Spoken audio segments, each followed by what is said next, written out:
Gold, trusted gold buyers. మీరు తాకట్టు పెట్టిన బంగారాన్ని విడిపించి ఈ రోజు ఉన్న మార్కెట్ ధరకు కొనబడను.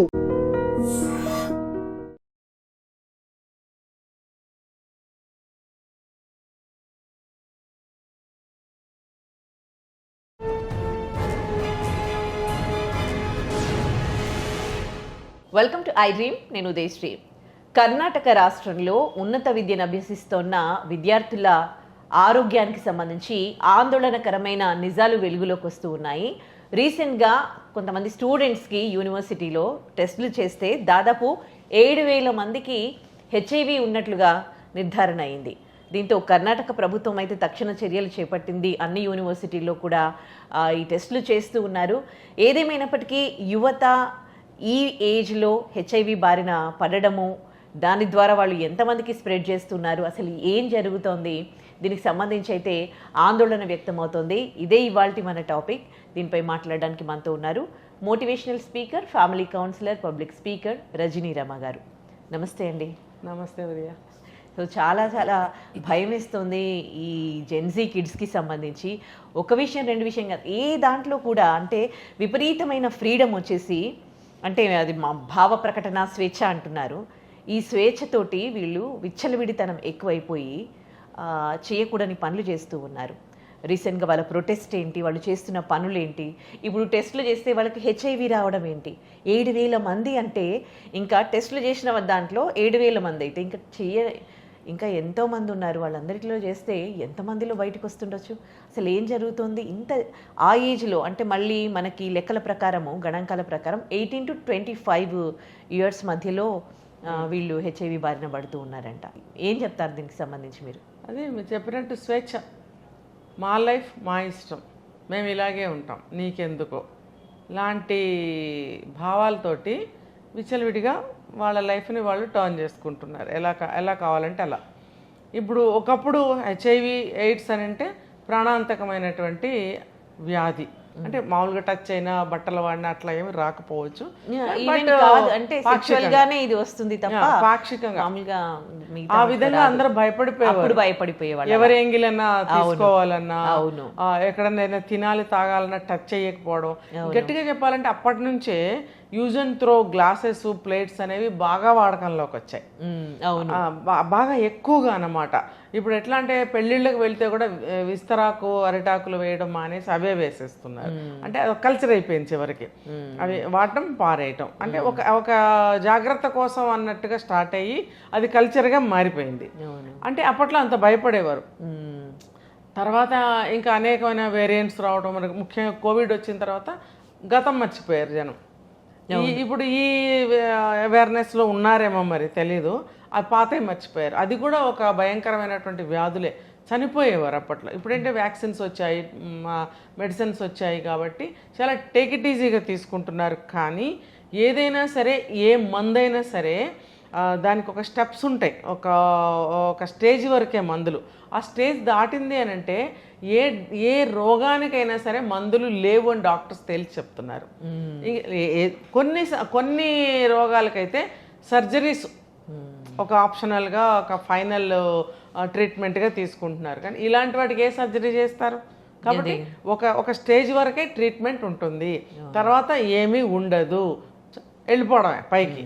కాబట్టి జనం ఏమనుకుంటున్నారు, ఆ మందులు ఉన్నాయిలే, ఏం కాదులే, మనం చెప్తేనే కదా వాళ్ళకి తెలిసేది, మనం ఎందుకు చెప్తాము. మళ్ళీ మనకి ఎయిడ్స్ వచ్చిందని ఎవరికని చెప్తే మళ్ళీ సిగ్గు. కానీ ఎయిడ్స్ తెచ్చుకోవచ్చు, దొంగచాటుగా డాక్టర్ దగ్గరికి వెళ్ళొచ్చు, మందులు తినచ్చు. అంటే అక్కడ లేదు సిగ్గు, అక్కడైతే ఎవరు చూడరు. ఇలా దొంగ బ్రతుకులు అనమాట ఇవన్నీ, దొంగ బ్రతుకులు, ఆడవాళ్ళు మగవాళ్ళు. కర్ణాటకలో చూసామంటే కేవలం ఈ స్టూడెంట్స్కి టెస్ట్ చేస్తే 7,000 మంది తేలేరు, ఇంకా ఎంతమంది తేల్తారో. ఈ లిస్టులో వచ్చేసి 3rd ప్లేస్లో ఉంది కర్ణాటక అని చెప్తున్నారు. ఇది ఎటువంటి పరిణామం?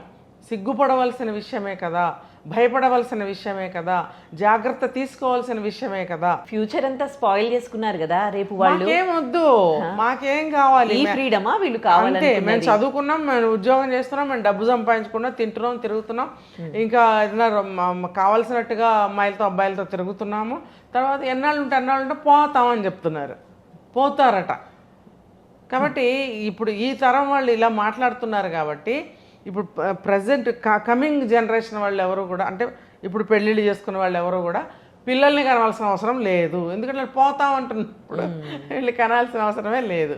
అలా తీసుకోవాలి. అంటే అది ఎంత హాస్యాస్పదంగా చేసేస్తున్నారంటే, ఎవరిని కదిపినా సరే మేము పోతాం, ఏంటి ఇప్పుడు నష్టం, మేము ఎవరి కోసం బ్రతకాలి, అంత తేలిగ్గా మాట్లాడుతున్నారు. చిన్న జీవితం ఒకే లైఫ్, ఏదనుకుంటే ఇలాంటి మాటలు మాట్లాడుతున్నారు. మరి ఇంత కష్టపడి కని పెంచి మీకు ఒక దారి చేసామని మాట్లాడుతుంటే ఏమంటున్నారు తెలుసా? మేము అడిగామా? ఏంటి మూర్ఖపు ప్రశ్నలు? మీరు అడిగినా అడగకపోయినా జన్మ అనేది ఒకటి వచ్చింది మీకు, మీ జన్మని మీరు కాపాడుకోవాలి కదా. ఇప్పుడు ఇంత హ్యాపీగా తింటున్నారు, కలర్ఫుల్ బట్టలు వేసుకుంటున్నారు, మీకు చదువుకుని ఉద్యోగం చేస్తున్నారు, సంపాదించుకుంటున్నారు, ఎలా కావాలంటే అలా జీవించే ఆనందాన్ని ఈ కలర్ఫుల్ ప్రపంచంలో ఇంకా చాలా విషయాలు ఉన్నాయి, నేర్చుకోవాల్సినవి, తెలుసుకోవాల్సినవి, చూడాల్సినవి, అనుభవించాల్సినవి. అవన్నీ చూడరా మీరు? పోతామంటే ఇదే జీవితమా? ఒకటి సాధించండి మీరు. ఎప్పుడు ఏ విషయంలో తీసుకున్నా సరే మంచికే ఓటు కదా, చెడుకి ఎక్కడా లేదుగా ఓటు, ఎక్కడ స్థానం కూడా లేదు కదా. మరి అలాంటప్పుడు మీరు ఏదైనా ఒక మంచి సాధించండి, మీరు చరిత్రలో మిగులుతారు. చరిత్రలో మిగిలేంత మంచి మీరు చేయలేకపోతే అట్లీస్ట్ మీ వరకు మీరైనా ఒక మంచి చేసుకోండి. మీరు ఆరోగ్యాన్ని చక్కగా బాగా చూసుకున్నారనుకోండి, మిమ్మల్ని చూసి ఇంకోటి బాగుపడతాడు కదా.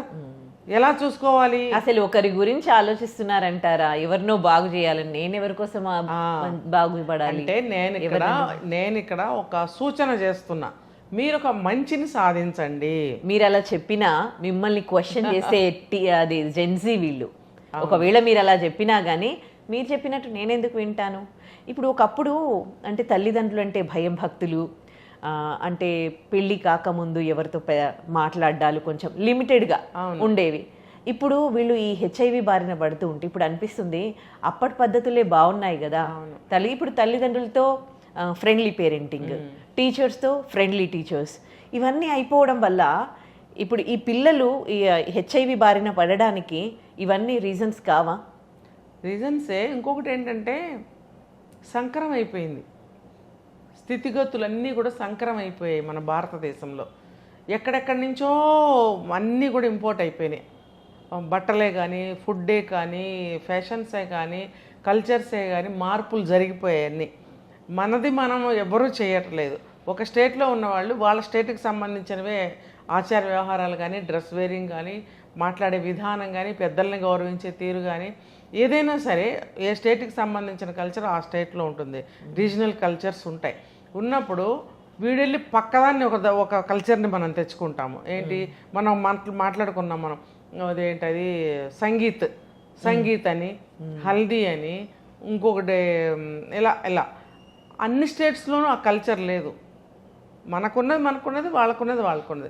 ఏం చేస్తున్నారు? అక్కడి నుంచి ఒకటి, ఇక్కడి నుంచి ఒకటి, అక్కడి నుంచి ఒకటి తెచ్చుకుని మన ఆచార వ్యవహారాలు సంకరం చేసేస్తున్నారు. అలాగే ఒక ఫుడ్ హ్యాబిట్స్, మనం ఏం తింటాం? బర్గర్లు తిన్నామా ఎప్పుడన్నా? పిజ్జాలు తిన్నామా? లేకపోతే శాండ్విచ్లు తిన్నామా? ఇవన్నీ ఎక్కడి నుంచి వచ్చాయి? ఒకవేళ వస్తే ఎక్కడన్నా ఒక చోట ఆచారం పెట్టుకుంటే అది మనం మళ్ళీ అక్కడి నుంచి ఇక్కడ తెచ్చుకున్నాం. మనకు లేదు, మనకు అవసరం లేదు. మన వాతావరణానికి అనుబంధంగా సంబంధించిన ఫుడ్ మనం తినాలి. సౌత్ ఇండియన్స్ అనుకో, ఇక్కడ సాయిల్ ఏంటంటే రైస్ పండడానికి అనుకూలమైనటువంటి సాయిల్ కాబట్టి, ఉష్ణోగ్రతలు తీవ్రంగా ఉంటాయి కాబట్టి ఇక్కడ రైస్ తింటారు మనుషులు. నార్త్ ఇండియాలో చలి ఎక్కువ కాబట్టి అక్కడ ప్రాంతం గోధుమలు పండడానికి అనుకూలం కాబట్టి అక్కడ వాళ్ళు గోధుమలు తింటారు. ఇప్పుడు ఏమైంది? ఇక్కడ దాకా ఇక్కడ అందరు తింటున్నారు. అంటే ఇలాంటి మంచి ఫుడ్ అయినప్పుడు ఏదైనా తీసుకుంటే తప్పులేదు. ఇప్పుడు మనం ఫారిన్ కంట్రీస్ నుంచి ఎన్ని తెచ్చుకున్నాం మనం దరిద్రాల్ని. ఇప్పుడు ఈ కల్చర్ కూడా అమ్మాయిలతో తిరిగే కల్చర్ని కూడా అక్కడి నుంచి తెచ్చుకున్నాం మనం. అర్థమైందా? అదే ఒక అంటువ్యాధిని తెచ్చుకున్నట్టు తెచ్చుకున్నాం. అదేమవుతుంది? నిమిషాల మీద స్ప్రెడ్ అయిపోయింది. స్ప్రెడ్ అయిపోవడం వల్ల ఇలా తిరిగేస్తున్నారు. దానికి తోడుగా ఏమని చెప్తున్నారంటే, నేను ఇండిపెండెంట్ని, నా కాళ్ళ మీద నేను నుంచుంటున్నాను, తర్వాత నా సంపాదన నేను సంపాదించుకుంటున్నాను, నేను ఎవరి మీద ఆధారపడటం లేదు, నేను పెళ్లి చేసుకోను, నా ఇష్టం వచ్చినట్టు నేను ఉంటాను, నేను ఫ్రీగా ఉంటాను, ఫ్రీడమ్ కావాలి నాకు. అది ఎందుకమ్మా అంటే ఏమవుతుంది? ఇది ఎందుకయ్యా అంటే ఏమవుతుంది? వాళ్ళు చేయట్లేదా, వీళ్ళు చేయటం లేదా? ఇలా కంపారిజన్స్ తీసుకుంటారు. తీసుకుని అందరూ అన్నిటికీ అలవాటు పడిపోయి చివరికి పేరెంట్స్ని ఎదిరించే స్థితికి వచ్చారు. పేరెంట్స్ కాకుండా బయట వాళ్ళు ఎవరు చెప్పినా హక్కేముంది? మీరెవరు నాకు చెప్పడం వారియు అని అడుగుతున్నారు కదా, మనకు అనవసరం. ఇప్పుడు చూడండి, కింద పడి ఏమన్నా అయిపోయినా సరే పక్క నుంచి వెళ్ళిపోతున్నారు. అవును, అప్పుడు ఎందుకు పట్టించుకోవు అని అడుగుతున్నారు, ఇక్కడ పట్టించుకుంటే నీకెందుకు అని అడుగుతున్నారు కదా. అంటే ఎందులోనైనా సరే మనం పట్టించుకుంటే మనకేమవుతుందో అనే భయంతో మనిషి అనేవాడు సమాజంలో తయారైపోయాడు. ఈ సంకరమైనటువంటి అలవాట్లన్నిటితోటి మన భారతదేశం అనేక రకాల మనుషులతోటి అనేక రకాలైనటువంటి ఆచార వ్యవహారాలు, ఆహారపు అలవాట్లు, మైండ్ సెట్ అన్నీ కూడా మారిపోవడం వల్ల అందరూ కూడా చెడు వైపుకే ప్రయాణం చేస్తున్నారు. చేస్తూ ఏమవుతుంది, మా ఇష్టం వచ్చేట్టు మేము ఉంటాం. అదేంట్రా, ఏమన్నా రోగాలు వస్తాయి, అనవసరంగా ప్రాణాలు పోతాయిరా అంటే పోతాం, ఏముంది ఇందులో పోతాం. ఇప్పుడు మీరు మర్డర్స్ అయినా కానీ చూసుకోండి, ఎమోషన్స్ ఏవి కంట్రోల్లో ఉంచుకునే అది కెపాసిటీ అనేది ఎవరిలో ఉండట్లేదు. ఎందుకు అంటే చిన్నప్పటి నుండి పేరెంట్స్ అంటే భయం భక్తి లేదు, టీచర్స్ అంటే భయం భక్తి లేదు. ఈ భయము భక్తి, పెద్దవాళ్ళంటే గౌరవము, ఇవి ఉంటే నిజంగా ఇలాంటి పరిస్థితి వచ్చేదా? నిజంగా మళ్ళీ పాత రోజులు వస్తాయంటారా? ఎందుకంటే ఎప్పుడైతే భయము భక్తి ఉందనుకోండి, వాళ్ళు ఏమైనా తప్పు చేయాలంటే భయపడతారు. ఏమన్నా అంటే పెళ్ళి కాకముందే పిచ్చి తిరుగుళ్ళు తిరగాలన్నా కానీ ఒకలాంటి భయం ఉంటుంది. ఇప్పుడు ఆ కల్చర్ అనేది పోయింది కదా, మళ్ళీ ఆ కల్చర్ అనేది వస్తుందా? లేకపోతే మళ్ళీ పాత రోజులు వస్తాయా? పాత రోజులు వస్తాయా అంటే ఎక్కడ వాళ్ళు అక్కడే ఉంటే వస్తాయి. ఎక్కడ వాళ్ళు ఎక్కడ ఎందుకు ఉంటున్నారు? ఎక్కడో ఉన్నవాళ్ళు ఇక్కడికి వస్తున్నారు, ఇక్కడ ఉన్నవాళ్ళు ఇంకో చోటకి వెళ్తున్నారు. ఎవరు ఒక చోట ఉండట్లేదు. ఉన్నవాళ్ళు ఉన్న చోటే ఉంటే ఎక్కడ విషయాలు అక్కడ బ్రహ్మాండంగా ఉంటాయి. కల్చర్ బాగుంటుంది, పద్ధతులు బాగుంటాయి, ఆచార వ్యవహారాలు బాగుంటాయి, తల్లిదండ్రుల మాట వింటారు, టీచర్స్ మాట వింటారు, తర్వాత పెద్దల్ని గౌరవించడం అంటే ఏంటో తెలుస్తుంది. ఒక పనిని ఎలా చేయాలి, ఎవరి పని వాళ్ళకు ఉంటుంది కదా. వ్యవసాయదారులు ఉంటారు, ఎంత చదువుకున్నా కానీ ఇంట్లో తండ్రికి వ్యవసాయంలో సాయం చేయాలి. అప్పట్లో చేసేవారు, మా అబ్బాయి చదువుకున్నా సరే వ్యవసాయం కూడా చేస్తాడనేవారు. ఇప్పుడు ఎవరున్నారు? ఈ పిల్లలు ఉద్యోగాలకు వచ్చి తండ్రులతోటి వ్యవసాయం మానిపించేస్తున్నారు. పోనీ వీళ్ళైనా సరిగ్గా చూసుకుంటారంటే ఏమో తెలియదు. ఇలా తయారైంది. కాబట్టి ఇప్పుడు సాఫ్ట్వేర్ ఉద్యోగాలని, ఏఐ జాబ్స్ అని వచ్చేసాయి. అయితే ఇక్కడ నేను అనేది ఏంటంటే, జాబ్స్ కోసమని మీరు ఒక దగ్గరకు వేరే దగ్గరికి వెళ్ళినంత మాత్రాన మీరు మీ ఇంటి పద్ధతులు, మీ ఊరి పద్ధతులు, మీ ఆచార వ్యవహారాలు ఇవన్నీ మానేయాల్సిన అవసరం ఉందా? లేదు కదా. ఇప్పుడు నేను ఒక చిన్న విషయం చెప్తా. శ్రీనివాస రామానుజన్ అని చెప్పి ఒక గ్రేటెస్ట్ మ్యాథమెటిషియన్ ఫ్రమ్ తమిళనాడు. ఆయన ఆ రోజుల్లోనే లండన్ వెళ్ళినప్పుడు ఆయన ఇక్కడి నుంచి బియ్యం, పప్పు, ఉప్పు తీసుకెళ్ళి ఆయన వంట ఆయన చేసుకుని తెల్లవారుజామున లేచి సంధ్యావందన అన్నీ చేసుకుని 3 పూట్ల సంధ్య ఆర్చుకుని ఆయన వంట ఆయన చేసుకుని తింటాను అంటేనే తల్లి పంపించిందట. తల్లి మీద గురి, తల్లి మాట మీద గురి, తల్లి అంటే భయం భక్తి. తర్వాత మన ఉనికిని ఎక్కడికి వెళ్ళినా కూడా మర్చిపోకూడదు అనే ఒక విషయాన్ని వాళ్ళ పిల్లలకి బాగా నేర్పించిన రోజులవి. ఇంకా చెప్పాలంటే ఏ దేశం ఎగినా ఎందుకు ఆలిడినా పొగడరా నీ తల్లి భారతిని అని అన్నారు. ఇక్కడ మనం ఏం చేయొచ్చు అంటే ఏ దేశం ఎగినా ఎందుకు ఆలిడినా మన విలువల్ని, మన పద్ధతుల్ని మనం మార్చుకోకూడదు. ఇప్పుడు ఫారినర్స్ వస్తారు, వాళ్ళు ఏం మార్చేసుకుంటున్నారు? మన ఇండియాకి వస్తే వాళ్ళు ఎలాగైనా ఉంటున్నారు, వెళ్తున్నారు. మహా అయితే ఇక్కడ ఫుడ్ ఎలా ఉంటుందో టేస్ట్ చూస్తారు. ఈ ఫుడ్ తీసుకెళ్ళి అక్కడ వండుకుంటారా? మనం పిజ్జాలు తెచ్చుకొని ఇక్కడ తింటున్నాం. మళ్ళీ ఇప్పుడు మీరు అన్నారు ఏ దేశం ఎగినా ఎందుకు లేడినా పొగడరా నీ తల్లి భూమి భారత్, నేను బ్లడీ దేశీ అని అంటారు. ఇప్పుడు బ్లడీ దేశీ అంటున్నారు, దేశీ పీపుల్. అదొక అంత గర్వంగా దాంట్లో చెప్తే అదేదో కొన్ని విషయాలలో కూడా పెద్దవాళ్ళు ఏదైనా చాదస్తం చేసినప్పుడు కూడా ఈ జెన్జీ కిడ్స్ అది ఊరుదానివా, ఊరు మొహాలు, ఇట్లా మాట్లాడుతూ ఉన్నారు. ఎందుకు మాట్లాడాల్సి వచ్చిందంటే వీళ్ళని షైన్ చేసి బయటికి పంపిస్తున్నారు కదా. కాళ్ళు ఎరగొట్టి ఊళ్ళోనే ఉంచినట్టయితే నువ్వు కూడా నిజంగా అది నువ్వు అనుకున్నట్టయితే నువ్వు ఆ బ్లడీ అయ్యేవాడివి. నిన్ను మాకన్నా ఒక మెట్టు పైన ఉంచాలి, మా పిల్లలు మాలా కష్టపడకూడదు అనుకుని వాళ్ళు చెమట వచ్చి మట్టి పీసికి మట్టిలో పనిచేసి ఆ డబ్బును తీసుకొచ్చి మిమ్మల్ని ఇక్కడికి పంపిస్తే నీకు ఇప్పుడు బ్లడీ ఊరయ్యింది ఇది కదా. అందుకని ఇప్పుడు నేను 1 year 2 years బ్యాకే నేను ఒక విషయం చెప్పాను ఏంటంటే, వ్యవసాయదారులు ఉన్నారనుకోండి, ఆ పిల్లల్ని మినిమం 10th క్లాస్ ఇంటర్ వరకు వాళ్ళ ఊర్లో ఏదుంటే చదివించి వాళ్ళని వ్యవసాయంలోనే పెట్టాలి వాళ్ళని. ఒకవేళ నెటిజన్స్ ఎవరైనా నా మాటను తప్పుపడితే క్షమించాలి. ఎందుకనంటే మమ్మల్ని ఇక్కడే ఉండమంటారా? అది కాదు. మీరు అక్కడ ఉంటేనే కదా దేశం పచ్చగా ఉండేది.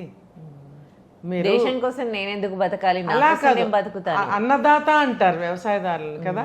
మీరు అన్నదాతలు. ఆ రోజుకి ఈ రోజుకి ఏ రోజుకి కూడా రైతు పండిస్తేనే ఎక్కడో కూర్చుని తింటాం. మీరు పండించకపోతే మీరు పండిస్తారు, మీ తర్వాత ఎవరు పండిస్తారు? వాళ్ళు పండించలేదు అనుకోండి, మీ ముందు తరాల వాళ్ళు కూడా తిండి లేకుండా, ముందంటే వాళ్ళ తర్వాత వచ్చే తరాలు కూడా తిండి లేకుండానే బాధపడతారు కదా అన్నదాతలు పండించడం మానేస్తే. అందుకని వాళ్ళు తరతరాలు వ్యవసాయం చేసేవాళ్ళు వ్యవసాయమే చేస్తూ ఉన్నారనుకోండి, వాళ్ళకి పంట పొలాలు పెరుగుతాయి. వ్యవసాయంలో ఇంకా ఆధునిక పద్ధతుల ద్వారా వాళ్ళు వ్యవసాయం చేయగలుగుతారు, ఇంకా పంట మంచిగా పండించగలుగుతారు. ప్రభుత్వాలు వాళ్ళకి అనేకమైనటువంటి ఫెసిలిటీస్ని అవకాశాలని ఇస్తుంది, ఎప్పటికీ ఇస్తుంది గవర్నమెంట్. అలాంటివి తీసుకుని వాళ్ళు అందులో ఇంకా ముందుకెళ్ళచ్చు. ఒక్క వ్యవసాయదారులే కాదండి, ఏ పని చేసుకోవాలి. ఇప్పుడు ఏమంటారు, వృత్తి పనులు, చిన్న చిన్న పనులు అంటారు కదా, అవన్నీ అసలు ఎక్కడున్నాయి? అంతరించిపోలేదా? అందరూ చదువుకుని అందరూ ఉద్యోగాలకు వచ్చినప్పుడు ఇప్పుడు ఏమైంది? సాఫ్ట్వేర్ ఉద్యోగాలు అందరికీ వచ్చాయి, సడన్గా అందరికీ పోతున్నాయి కదా. ఇవి కూడా టెంపరీగా ఉన్నప్పుడు మళ్ళీ మీరు బ్యాక్ వెళ్ళి ఏం చేయాలనే ప్రశ్న మీ ముందు నిలబడుతున్నప్పుడు, ఇందాక మీరు అన్నారు పాత రోజులే బాగున్నాయని, ప్రతి ఒక్కళ్ళు అనుకుంటున్న మాటలే. పాత రోజులు అంటే ఏంటి? మీ వ్యవసాయం చేసుకున్న రోజులే బాగున్నాయని కదా అర్థం. ఒకవేళ మీరు ఈ మాట అనుకున్నట్టయితే, వ్యవసాయదారులు అనుకున్నట్టయితే కనుక పాత రోజులే బాగున్నాయి అనుకుంటే, మరి మళ్ళీ మీరు వెనక్కి తిరిగి వెళ్ళి ప్రశ్న మీ ముందు నుంచున్నప్పుడు మీరు చేయగలిగిన పని ఏముంది అంటే వ్యవసాయమే మరి అక్కడ. అందుకని ముందు నుంచి కూడా ఎవరు ఏ వృత్తుల్లో ఉన్నారో, ఎవరు ఎక్కడ ఉన్నారో అక్కడ ఉంటేనే దేశం సుభిక్షంగా ఉండుండేది. అంటే డెవలప్మెంట్ అవ్వద్దా అంటే డెవలప్మెంట్ అవుతుంది. డెవలప్మెంట్ అవుతున్నప్పుడు మీ పిల్లలు ఎవరైతే ఉన్నారో సజావుగా, పద్ధతిగా, సంస్కారంగా ఆ డెవలప్మెంట్ని అందుకోగలిగితే, ఆ టెక్నాలజీని యూజ్ చేసుకుని మంచిగా జాబ్ చేసి మళ్ళీ మీరు నేర్పించిన సంస్కారంతో వెనక్కి తిరిగి వచ్చినప్పుడు మీరు డెవలప్ అవ్వండి.